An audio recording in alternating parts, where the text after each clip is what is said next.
My wife betrayed me when her father, his company fell into her hands, so she betrayed and mocked me, knowing that we have 2 children.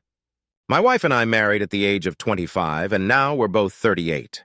We met during our college years, got married, and for the most part, life has been wonderful. Both of us completed our degrees, found good jobs, and built a life together. My wife worked for her father's small enterprise, while I joined a large corporation. Unexpectedly, my boss departed, and I was the sole person capable of keeping the department running. This resulted in a substantial pay increase, better bonuses, and improved benefits. By the age of 28, I was earning around 3 times my wife's salary. In that same year, we welcomed our first daughter, and 2 years later, our second daughter arrived. Because my wife worked for her father, she had more job flexibility. Approximately 5 years ago, my father-in-law passed away suddenly, leaving my mother-in-law and wife with a tough decision: sell the business or manage it themselves. Since my mother-in-law had no experience in running the company, my wife took charge. To my astonishment, the business thrived under her leadership, just as it had under her father's.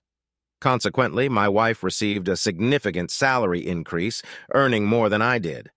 I was proud of her. Transitioning from an ordinary employee to managing an entire company is no small feat. However, our daughters began to feel the impact of our absence. That's when my wife and I discussed one of us staying home. She suggested I quit my job since her company couldn't afford to lose her. I agreed and thus became a stay-at-home dad and husband. I handled everything at home, taking care of our daughters, cooking, cleaning, fixing things, running errands, everything. When my wife returned from work, I made sure to pamper her and cater to her needs. Everything was fine until about a year ago, when my wife's attitude began to change. She started making hurtful remarks like, "Do you even do anything?" or "Why don't you get a real job?"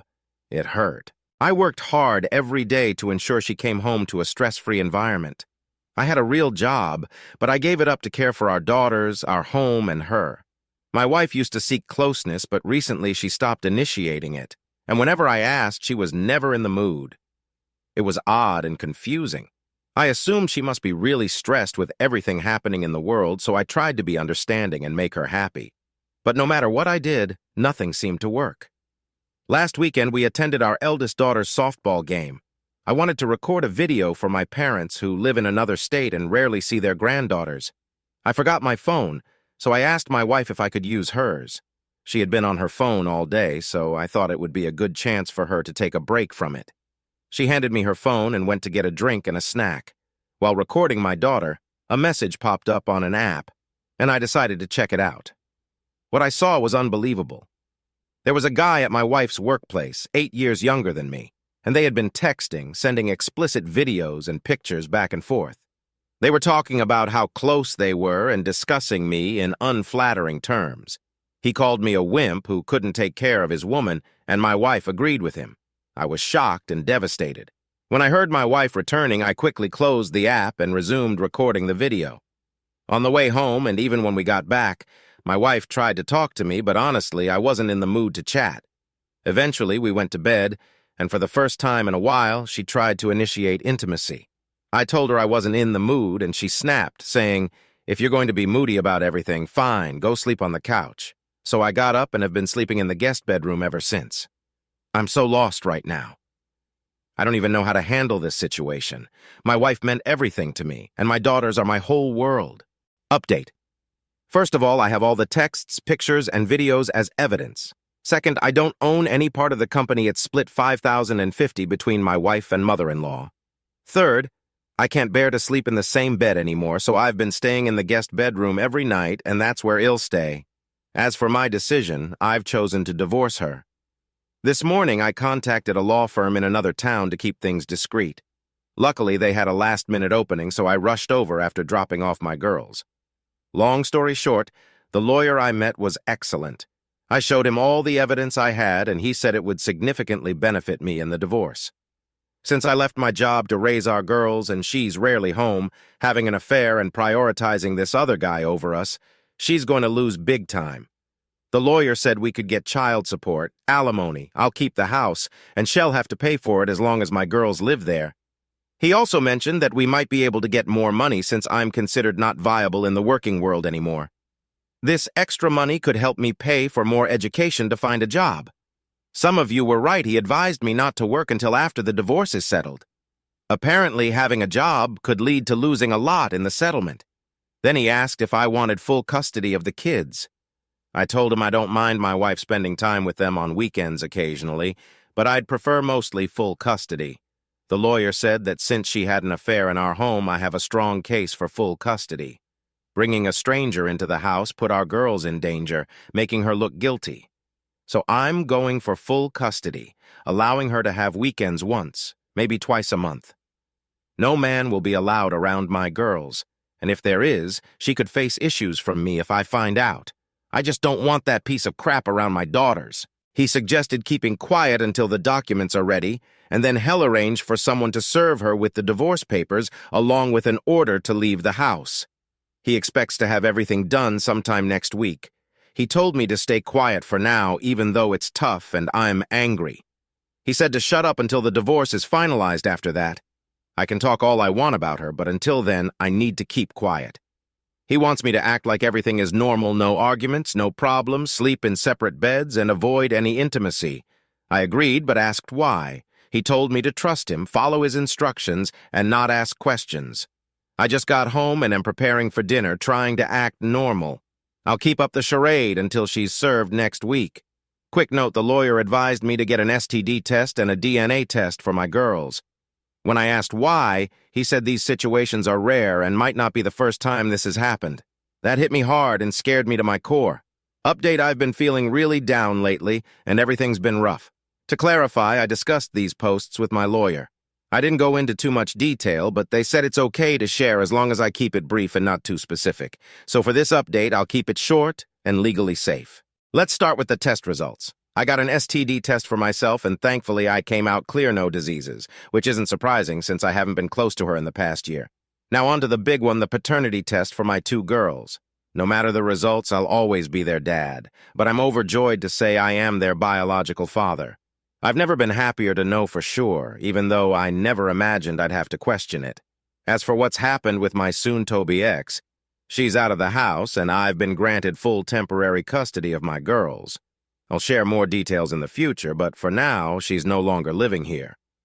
My lawyer took care of the legal process to have her removed, and it was a messy situation, but I'll save those details for later.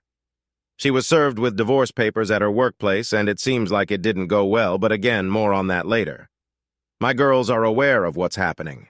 My eldest knows we're separating, and one of her friend's parents went through the same thing. She's seen what happened with her friend's family and doesn't want us to split up. She's been crying and asking me to let mommy come home. It's really tough for her. I'm going to arrange for them to see a child therapist to help them understand everything as my lawyer advised. My youngest just wants her mommy back and misses her a lot. It breaks my heart, and I feel like a terrible father right now. I worry they might hate me because of this. Sometimes I wonder if I should let their mother cheat on me just to keep the family together and make my girls happy. But I can't bring myself to do that. Another thought crosses my mind, considering an open relationship and waiting until the girls are older, but I can't accept that. Besides, I know the girls would sense it and dislike the idea that mommy and daddy don't love each other. As for my ex, she's currently living with her mother. My mother-in-law reached out to meet with me, and I agreed to see her. She didn't ask for details, but begged me not to take her granddaughters away. I reassured her that she's a wonderful grandmother, and as long as she can separate her daughter's issues from her relationship with my girls, she can still be in their lives. She thanked me, and that was that. My ex has been trying to call and text me, wanting to talk about us. Under my lawyer's guidance, we've set up a trackable method for communication strictly limited to discussing the girls, nothing more. So that's where things stand for now. Update. Hey everyone, I wanted to give you a quick update on what's been going on. First of all, I spent Thanksgiving with my soon-to-be ex and mother-in-law. I did it solely for the sake of my girls, and made sure my lawyer understood it was about them, not about getting back together. We sorted that out before Thanksgiving. I had a meeting with my mother-in-law, and we had a pretty open discussion, mainly about how well handle things with my daughters after the divorce. During our talk, my mother-in-law shared some information about my soon-to-be ex. It turns out she was cheated on by her high school boyfriend. I had no idea she even dated someone back then. This guy my mother-in-law mentioned came from a well-off family, and they warned her to stay away from him. One night, my soon-to-be ex caught him with another girl, which shocked my mother-in-law. My soon-to-be ex had a couple of boyfriends during college, but my mother-in-law knew those relationships wouldn't last. She told me that as soon as she met me, she felt like she found her perfect son-in-law. She's really sorry for her daughter's behavior and promises to make sure she doesn't cause trouble during the divorce. A few days before Thanksgiving, my mother-in-law asked me to come over for dinner with the girls. I asked if my soon-to-be ex would be there, and she said yes. I told her I couldn't do it if she was going to be there, but my mother-in-law understood and asked if we could put on a holiday act one more time for the sake of the girls. She suggested I consult my lawyer to see if spending Thanksgiving together was a bad idea, so I did. The lawyer advised me to inform my wife through our communication app that this dinner was solely for the girls, to prevent any misunderstandings. I followed his advice. My soon-to-be ex had been constantly reaching out, begging to see both me and the girls themselves were pleading to see their mom. For their sake, I decided to put my pride aside and agreed to go over for dinner. When we arrived, the atmosphere was tense. My soon-to-be ex embraced our daughters, which was fine, but then she tried to hug and kiss me. I dodged her attempt and instead greeted my mother-in-law. My soon-to-be ex behaved as if we were still a loving couple, trying to engage me in conversation. I kept my responses brief and focused on helping my mother-in-law with dinner preparations and cleanup. My devout mother-in-law wanted to say a prayer before dinner, and my soon-to-be ex sat next to me. I held my daughter's hand, but when my wife tried to hold mine, I pulled away. It might seem petty, but I couldn't stand her touch. Although I'm an atheist, I participated in the prayer out of respect for my mother-in-law. Dinner went smoothly, except my soon-to-be ex kept pretending we were still together, asking about Christmas plans and family vacations. That's when I realized agreeing to this dinner was a mistake. After dinner, I washed the dishes, eager to leave, but my daughters wanted to watch a movie with their mom, a family tradition. I reluctantly agreed, but when my soon-to-be ex tried to cuddle next to me on the couch, I moved to a chair. Throughout the evening, my mother-in-law was visibly upset with her daughter's behavior, evident in the glare she directed at her. When the movie ended, we prepared to leave. My daughters had fallen asleep, so I carried them to the car. As I went back inside to grab something, my soon-to-be ex cornered me, tearfully begging to work things out and be a family again. Before I could respond, my mother-in-law intervened, yanking her away by the hair no less, and sternly saying goodnight to me. So I talked to my lawyer and explained everything. I emphasized that there's no possibility of reconciliation, which was clear in my messages. The lawyer assured me that's fine. Now my wife keeps calling and begging to work things out, but I'm leaving her messages unread. I'll only discuss matters related to the girls, and I'm pretty sure they'll want to do something for Christmas. I'll check with my lawyer about that. Update. Things have been really tough for my girls. They had 2 therapy sessions this week. The first one went well. They seemed more at peace afterward. The therapist seems to understand them well. However, the second session was a disaster. The therapist explained in an age-appropriate way that their mom had an affair and betrayed me. I knew this day would come, but not this soon. When I picked up my girls, they burst into tears and clung to me, saying they love me. It's heartwarming, but this wasn't how I wanted them to find out about the separation. I asked the therapist why she told them, and she explained that the girls were aware of the separation and noticed my coldness towards their mother. She said kids aren't dumb, they can sense their parents' behavior. They wanted to know why we were separating, and the therapist believed honesty was crucial for their progress. I won't go into all the details of what she said, but it was appropriate for their age. They now know their mother was unfaithful in a way they can comprehend. My oldest might handle it better, but my youngest is struggling. When we got home, my girls wouldn't let go of me, crying the whole night. I ordered food, put on their favorite movies, and we stayed in my bedroom. They eventually fell asleep, and I went to the bathroom and broke down. My soon-to-be ex doesn't even realize the pain she's caused our girls. I'm at a loss. The therapist suggested medication to help them adjust, but I refused. I don't want to drug them. The therapist understood and said it was just an option. But we'd need to consult their primary doctor for that. I'd rather help my daughters cope with their emotions healthily. As for Christmas, I won't have to worry because my daughters now despise their mother. I was taken aback when my oldest said she never wants to see her mom again. Even my youngest, who usually follows her sister's lead, seems to agree. I tried to tell them that despite their anger, they shouldn't hate her because she loves and cares about them. My oldest insisted she doesn't, and they both cried in my arms until they fell asleep. Update. It might sound like a bad movie sequel, but the girls are doing better. They're still seeing the same therapist and are gradually coming to terms with everything. They no longer hate their mother, but have told me they don't want to see her for a long time. Those are their words, not mine. We'll see how that unfolds. I informed my wife that the girls know about her affair, and she tried calling them. They answered, but have maintained their boundaries. I think she's finally realizing the gravity of her actions. Regarding the other guy involved, I already knew he was a jerk, but he's worse than I thought. Someone asked if there was another person in the affair, so I looked through some of my wife's work documents and found a list of employees' contact numbers. I called his number, which turned out to be his wife's. It turns out he's married with a toddler, which I didn't know. When I told his wife about the affair, she didn't believe me and hung up. But later she called back and wanted to meet. We met, and I showed her all the evidence. She asked if we could talk in my car, and as soon as we got in, she broke down, crying and asking how he could do this to her. I reassured her she did nothing wrong and gave her my lawyer's contact information. She then asked how long the affair had been going on, and I told her it had been about a year, maybe a bit longer. That's when her sadness turned into sheer rage. Curious, I asked why she was so furious. She revealed the truth behind her wig. She had battled cancer after their child was born. While she was in the hospital, they discovered a tumor.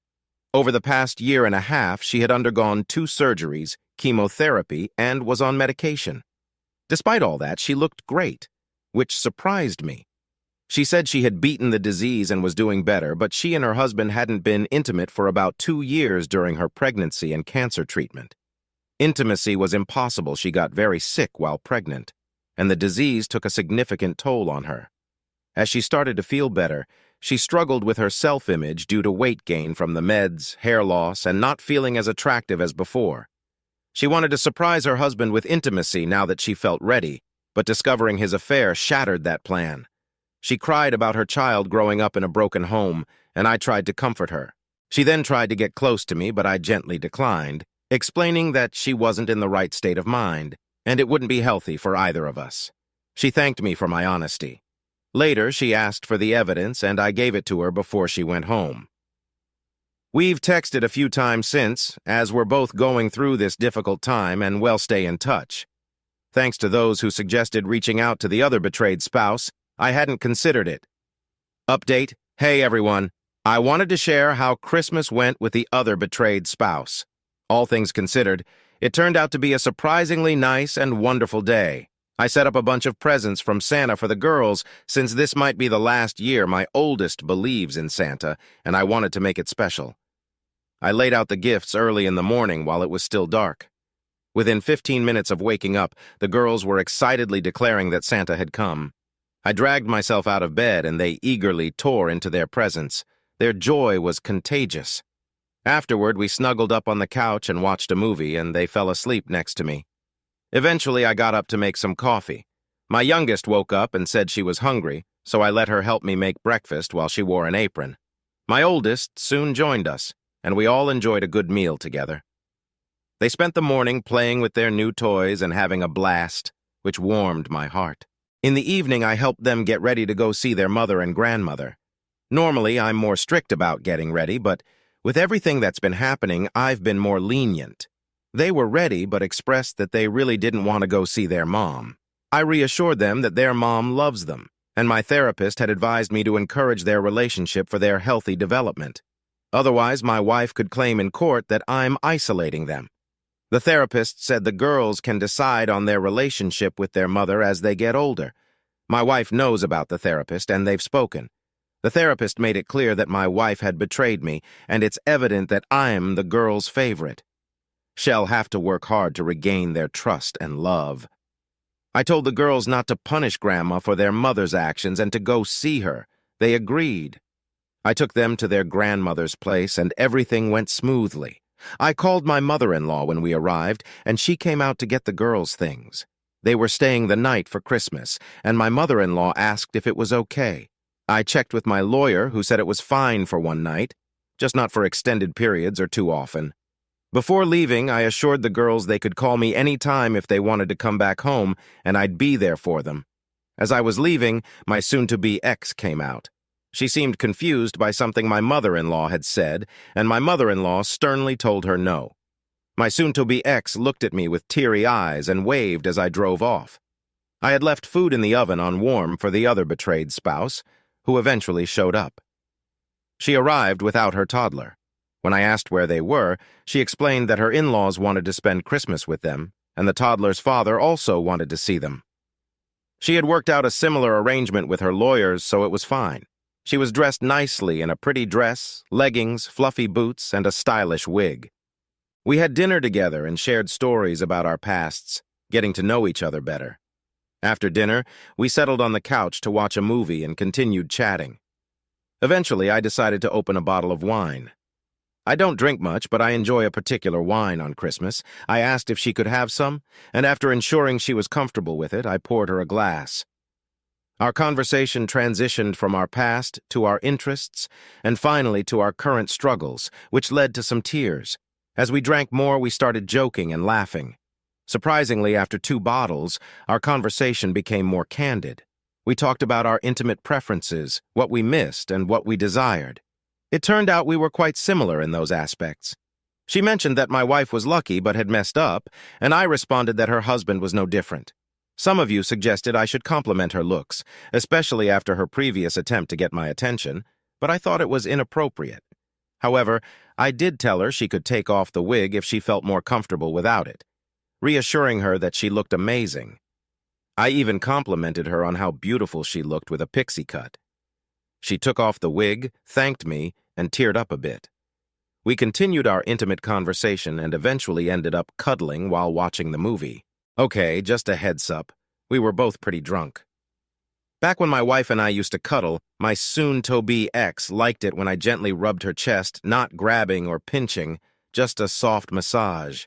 I did it out of habit, and when she said it felt good, I got startled and immediately stopped, apologizing for not realizing what I was doing. She told me it was fine and even asked if I could keep going since it helped her unwind. I asked her again to be sure, and she confirmed with a yes. So, I continued. I have to admit it started to turn me on, and she picked up on that. She began to touch me as well, which made me apologize awkwardly. She asked if I wanted her to stop, but I told her only if she wanted to. She chose to keep going. This led to us kissing and getting more intimate. Before long, she was unzipping my pants and giving me oral. After that, we had some pretty intense sessions all over the house, the living room, kitchen, and office. Eventually, we found our way to my bed, where things became more passionate and slow, with lots of kissing. After we finished, we lay together, shedding a few tears before falling asleep in each other's arms. The next morning, we had breakfast together and showered. I asked if she had planned all this, and she laughed, saying, "A girl always comes prepared." Before leaving, she asked if I felt anything special last night. I told her the truth, saying yes. We agreed we needed to be cautious and make sure our feelings were genuine and not just a reaction to the situation. She said we'd explore them later. As she left, she kissed me on the cheek and thanked me for a wonderful night, promising to text me later. I picked up my girls, who said they had a good time with their mom and mentioned she was well-behaved for the most part. Right now, I've just finished preparing dinner and will spend the evening with my girls. Update. I know it's been a while since my last update. Things have been incredibly busy, so I'll keep this brief. The girls are doing much better now thanks to therapy and staying active. They still have their tough moments, but overall, they're improving. As for me and the other betrayed spouse, we still talk almost daily, but we haven't been physical since that night. We did meet once more and both agreed that while we don't regret it, it shouldn't have happened. Now, regarding my soon-to-be ex. For a few weeks after Christmas, she kept trying hard to get me to talk, but that has mostly stopped. She's hired a lawyer, my lawyer is aware, and our meetings will start soon. She's finally accepted that I'm done and there's no changing my mind. I'm sure they'll push for reconciliation, but that's not happening. She still calls and texts, trying to make me reconsider, but I just leave her messages unread. Regarding the other spouse's ex, he's been arrested. I won't go into too much detail now, but he confronted my soon-to-be ex at her workplace, and they got into a heated argument. She threatened to call the cops, and he physically attacked her. Others at her workplace intervened and held him until the police arrived and arrested him. My soon-to-be ex is pressing charges. I'm not sure if he'll involve a lawyer for their affair, but I haven't heard anything yet. My mother-in-law told me about it and said I could visit my wife if I wanted to. Apparently, he gave her a black eye and busted her lip, but my mother-in-law thinks it's karma. I haven't seen my wife since the incident, nor have the girls. Unless something crazy happens, you probably won't hear from me until after our first meeting with the lawyers. Update, hey everyone, just a quick update on everything. A lot has been happening and life can get pretty hectic, but I'll summarize as best I can. Let's start with my girls. They were making good progress and seemed better, but as the divorce date nears and they realize we're really going our separate ways, they've started to struggle. Their therapist says they've accepted the situation but had hoped we'd somehow work things out. The reality of the divorce is hitting them hard. My youngest is coping okay, but I'm really worried about my oldest. She's been feeling really down, and it's concerning. I'm following the therapist's advice and doing everything I can, but the therapist suggests medication, and I'm hesitant. It might get to a point where medication is the only option for her. She's usually healthy, but I've noticed some of her clothes don't fit well, and I think she's eating less. Her doctor and I have talked about adding nutrients to her food to help her gain weight. I hope we can figure this out soon because it's starting to worry me a lot. I feel like I'm failing as a father because I never wanted my daughter to go through this. If you're religious, I'd appreciate your prayers for my daughters.